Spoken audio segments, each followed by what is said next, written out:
Isang masarap na ulam na naman mga moms ang ating niluto for today's video. Creamy chicken mushroom. O di ba? Yan, kinailangan lang natin dito ng manok. Ayan, at yan is hiniwa-hiwa ko ng ganitong size. Ayan. Hindi naman siya maliit, hindi siya malaki. Tamang size lamang. And then, meron din tayo ditong buong mushroom. Pero, hahatiin ko yan. Hiwa-hiwain ko. Ayan, nakaready na ang ating mga ingredients. Kaya, pwede na tayong magluto.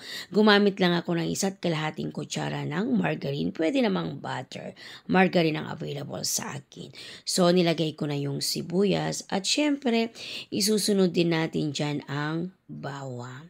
Gisa-gisa lang natin. Yan, naamoy ko na dyan ang bango-bango. And then, nilagay ko na rin dyan yung mushroom.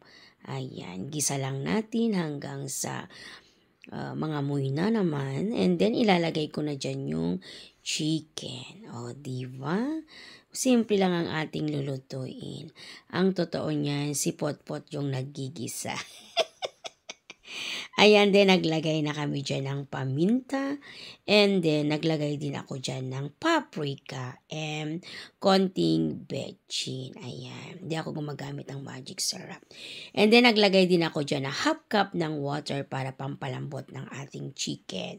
At pag ganyan na, naglagay na rin ako pampalasang patis. Kaya lang sinabi ko, hindi ako gumagamit ng magic syrup at mga cubes na yan. So, pag ganyan, malambot na ang ating karne. So, ilalagay na natin dyan ang nestle cream na pampasarap ng ating chicken. O, diba? And then, habang pinapaano natin yung sauce niya, pinapalapot, naglagay na ako dyan ng dahon ng sibuyas. Ganun lang kasimple at pwede na tayong kumain. Yan na yung ating creamy chicken mushroom. Bye!